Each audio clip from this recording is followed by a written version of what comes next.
Hey guys, Sage here. I just wanted to create this small video and share some final thoughts now that I have beaten Assassin's Creed Shadows. So, let me start with the main story.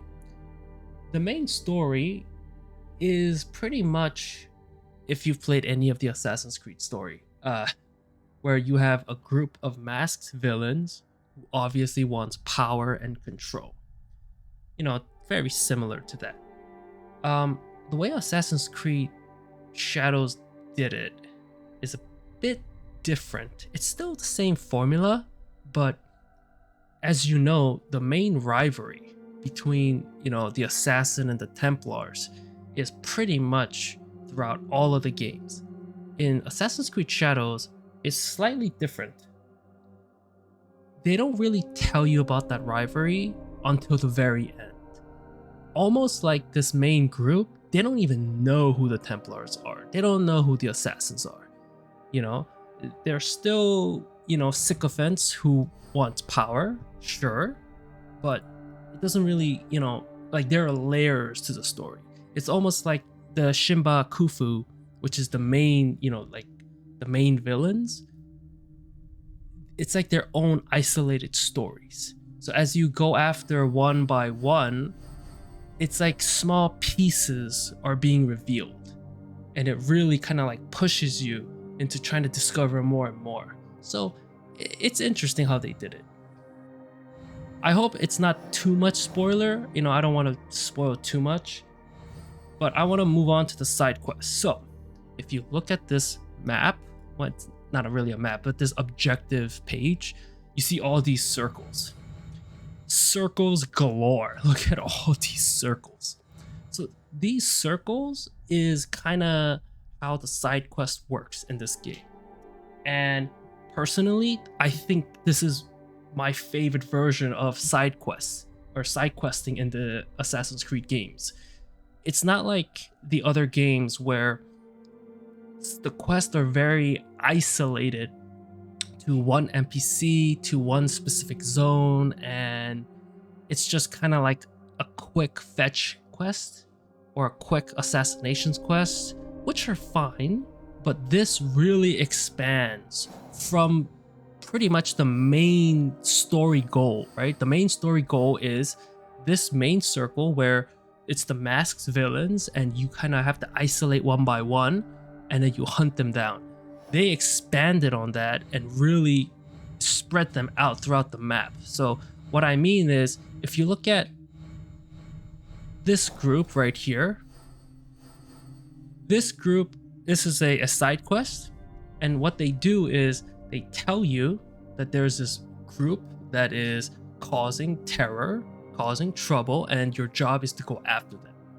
But it's not as simple as, well, they're all in the same zone. No, the enemies are spread out throughout all of Japan, right? So they're not all in one zone. They're all throughout the zone. So it feels a bit more immersive, where you're not entering a town and the town just has a million exclamation points that wants to give you a side quest. It's like, no, there is a little bit of that where each zone kind of offers you their own kind of, side quest circles, but it really feels a bit more immersive, where it just feels like you're entering a world where these people exist and you have to discover them. It's not an NPC just kind of spawns them for the side quest. No, a lot of these circles, right, these side quests, you actually find these mini bosses as you're just traveling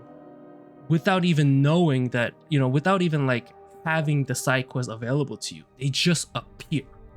So it really feels natural to the world. It feels a bit more immersive. And I really like this system. I really do. I hope Ubisoft, in the future Assassin's Creed game, they continue with this system. This is a really, really nice system. So speaking of all of this and finding all these mini bosses, let's talk about the combat. The combat is, it's largely the same. If you played Origins, Odyssey, I didn't play Valhalla, but I assume Valhalla as well. It's it's, it's the same hack and slash. There's the parry, there's the dodge. The one thing I will say in this game particular, the abilities are very important. So if you look at this ability right here, it's called Guard Breaker. This is pretty, like, these abilities are pretty much how you do most of your damage and how you interact with most of the combat. They are quite powerful. Except for Yasuke. So Yasuke as a base, like Yasuke does insane damage. Like, oh my god, he hits like a truck. But still, you still need, the abilities to kind of enhance it. Where you see where you see like the most difference in these abilities is with Naoe. These abilities for Naoe is just way too important. They pretty much dictate how she does damage. Because Naoe herself doesn't really do damage. Like, her damage is really low. Where her damage comes from are whenever you do a perfect parry, whenever you dodge, like perfect timing dodge, they become vulnerable where they glow like orange and you have to hit them with a heavy attack. That's pretty much Naoe's combat loop, her combat flow.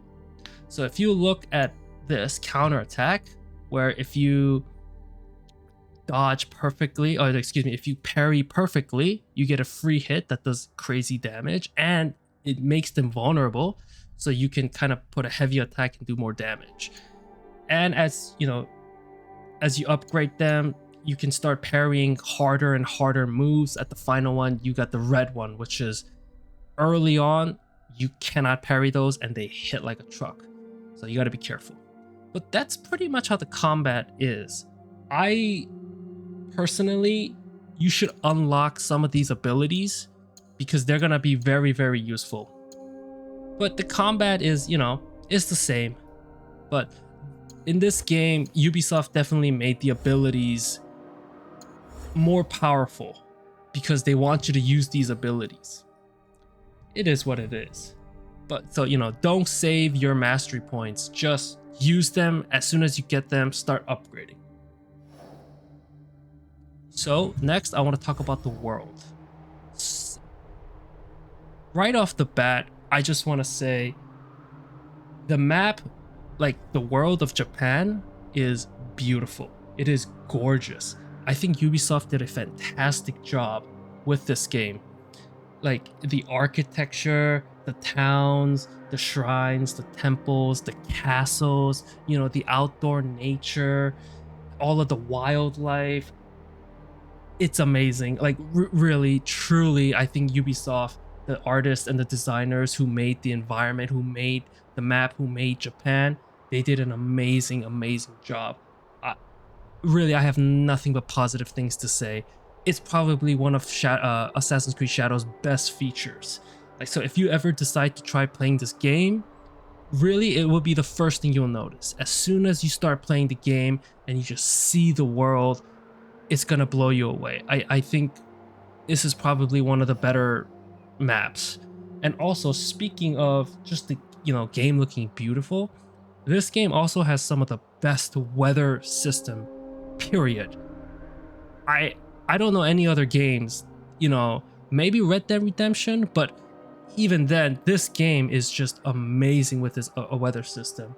The winters, the thunderstorms, the rains, the seasons, like, wow, it's great. Once again, I have nothing but positive things to say. So yeah, bravo Ubisoft, you did something great. So housing. So in this game, there's housing, and I'm probably gonna make this part pretty quick because I'm not really a creative person. So, I know that if you're watching this and you're a creative person, I already know you're gonna create something. Therefore, you're gonna create something beautiful. You're gonna take the time, create the roads and decorate. There's wildlife, trees, bushes, different kind of roads, and all sorts of buildings. Like I said, if you are someone who's creative, I know you're gonna create some beautiful landscapes. Like, I am not a creative person, so the way I did it was as soon as I unlocked the building, I would just plant them down. Because, just a small caveat, there is like qualities of life and bonuses to housing, and I'll talk about that later. Uh, but yeah, for housing itself, not really a creative person. Like, I play Fallout 76, and honestly, throughout playing Fallout 76, I've seen some amazing creative houses, you know, and there's mine. you know, there it is. But for housing, it's a pretty good feature. I'm not gonna knack on housing because I'm not a creative person and I don't really, mess with it. No, I think housing is a fantastic feature, and I'm actually happy that they added it to this game. So, or any game that that might offer housing. I think it's a great feature, and maybe the next Assassin's Creed would also have housing. Great, fantastic. I would love to see it and how they expand on it. So, speaking of housing, though, I did say that there are qualities of life built into the housing system. And I don't I'm not saying that it's a bad thing, but I do think there were certain decisions that I don't really know if it's a good decision or not. Like, it's tough because it's all kind of connected. Let me talk about the map, right? Before I talk about the housing again, because like I said, it's all connected. Ever since Origins, and then I played Odyssey, I skipped Valhalla, but I did play Mirage, and now Shadows. The maps are beautiful. I think they're wonderfully made, but they are getting larger and larger and larger. And it's not, I guess, the problem. Like, the larger maps are not really the problem, but I think it's how we interact with the map that I believe is the problem. Assassin's Creed has changed, majorly ever since Origins, and then throughout, starting from Origins, and then you have Odyssey and all of those games, they really iterated and innovated some features. They added and removed, they changed some things. However, how we interact with the map has largely stayed the same. And as the maps get larger and larger, I just think it has to change. Because the way Assassin's Creed works is we have to unlock these viewpoints, right? It's the same if you've played any other Assassin's Creed game. You have to unlock these viewpoints, and they become a fast travel point, and they unlock areas, right? That we can kind of acknowledge. Like, for example, there's a bamboo cutter's camp. There's a lair, which is like an enemy base.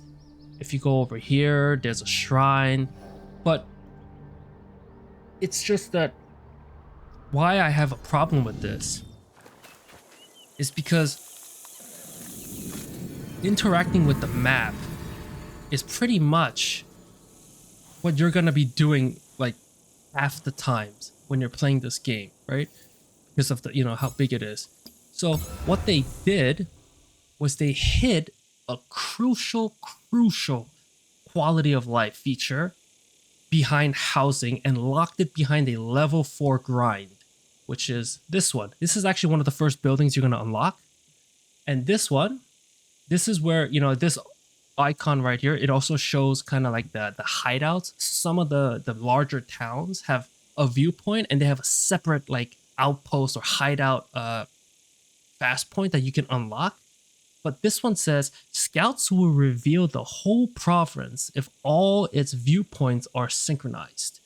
So pretty much what this means is that the map, right, when you first start the game is covered in fog, which is obvious. Duh, you haven't explored yet. That's why you're going after the viewpoints to unlock the map. But the problem is that if you look at my map, your map will not look like this. Period. Your map is gonna, like, even if you unlocked all of the viewpoints in one zone, literally all these areas that my mouse is just kind of like hovering around, they're all going to be covered in fog. And when you have a big map like this and you can't really see, it's very, very difficult to navigate around the game. There's a reason why the way I play Assassin's Creed ever since like even like Origins, or maybe, man, Ezio's trilogy was a long time ago. I'm old, but let's just stick with like starting from Origins, the Odyssey. Pretty much the way I play is that I will play the game naturally, you know, do a couple of quests, move on with the main quest, you know, kind of understand how, you know, they build the world, understand the villains, understand my character. And then as soon as kind of like the introductory period is over, I would just book it to every viewpoint that I can find and pretty much unlock all of them, just so I can kind of move around and get around. Because if you're playing Assassin's Creed Shadows, one of the downside is that there is so much traveling.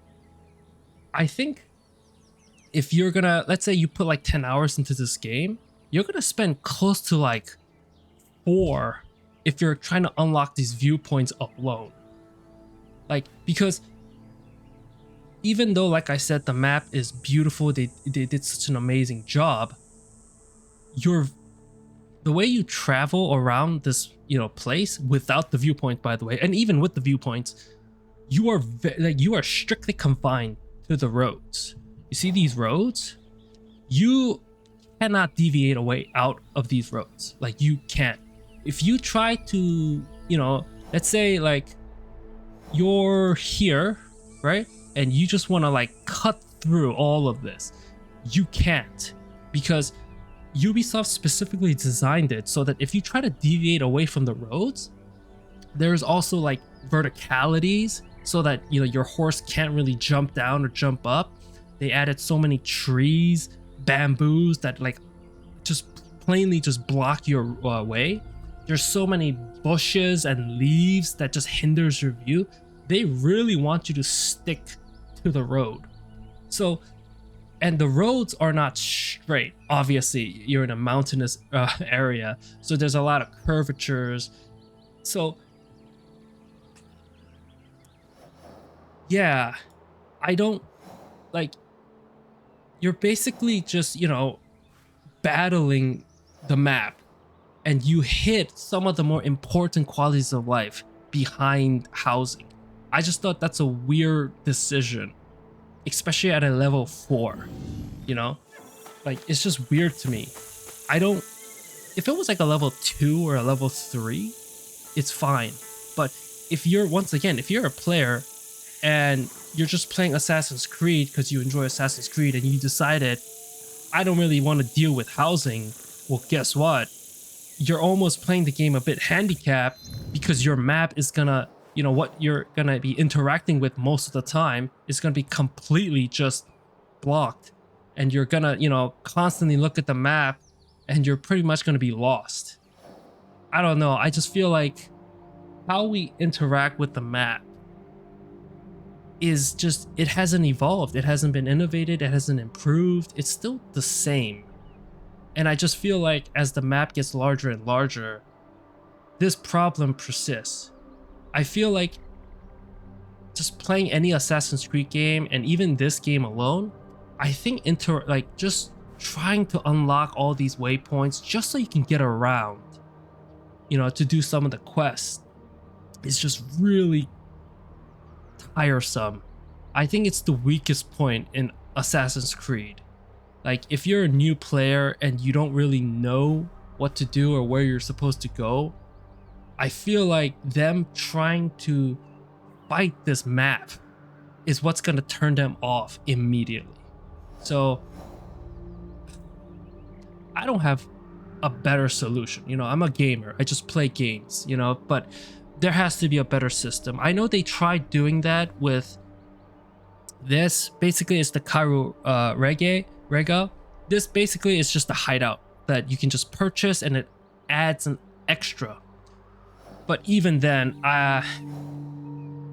yeah, there's a lot of traveling in this game. That's the one downside. There's a lot of traveling in this game. So if you look at the playlist, my playlist of playing this game, when I'm hunting down these individual main villain, the Shimbakufu, just doing one of them on average took like an hour and 30 to an hour and 45 minutes. That's one dude, one guy, you know, hunting down one guy. And that's with the viewpoints. Okay, I had all of the viewpoints unlocked. I had all of the town hideouts unlocked. And it still took like an hour and 40 minutes. If I didn't have those viewpoints, right? If you were like a new player and you're just hunting down one guy, and that's how I decided to play the game, it would have taken me at least like that video would have been like at least 3 hours long, because I would have spent almost an hour and 20 minutes just traveling on my horse. So, like I said, it's the world is beautiful. The world is great. I just think how we interact with the map is very outdated and starting to become tiresome. That's the only complaint I have. But all in all, outside of, you know, just the map boss, I really enjoyed this game. I don't have any issues with the characters. I don't really have that much issue with the combat. The combat's a bit rough in the beginning, I will admit, because Naue is not that strong. Yasuke is, so Yasuke can kind of carry early game, and Naue carries the late game. But, you know, combat was fine. Once you get the hang of the combat, once you unlock more mastery points with the perfect dodges, the more assassination damage, the counter attack, it's actually pretty fun. I'm not gonna lie. The combat, it just flows really well, you know? So the combat was good. I thought the story was fine. I like how they did the side quests. Housing, I'm a bit indifferent to it. Still a great feature. Don't remove it just because I don't interact with it. It's still a great feature. I hope the next game also has housing. But I do hope they don't make housing, they don't put too much like an important qualities of life like hidden behind such a high level upgrade. I just think that's dumb, because like I said, if you're not interacting with the housing because you're just not interested, well, guess what? You're gonna be playing with a broken map, right? Because you can't see anything, because half the map, even if you unlock all of the viewpoints, it's gonna be fogged and you can't see anything. You can't see the roads. You're just constantly opening your map and looking at the road, opening your map and looking at the road. I just think that's weak. But like I said, all in all, I had a lot of fun playing this game. I think the game is great. Honestly, you know, like controversies and politics aside, it's a good game. It's, you know, like if you're like, listen, I'm a fan of Assassin's Creed, so it is a bit biased. I understand, but I think it's a good game and I had a lot of fun. You know, I don't think I saw too many, you know, all those controversial political woke take. Like, I didn't really see any of that in this game. Like, really. It's just, it's an Assassin's Creed game, you know what I mean? Like, the story is not that complex. It's very straightforward, right? They didn't really try to shove whatever it is that the internet tried to make them, villains that they try to make them. It didn't. It's a good game, right? For an Assassin's Creed game, it's a good game. Hopefully, you know, it gets better, but it's not bad. But all in all, I had a lot of fun. I really did. And if you're an Assassin's Creed fan, I really think, you know, I would recommend Assassin's Creed Shadows. You know, there's a lot of positives. You know, the combat, the story, the side quests. I think you're going to really like the side quests. But yeah, really, really fun. So, I hope you enjoyed. the playlist, and I hope you try this game too. Thank you and bye bye.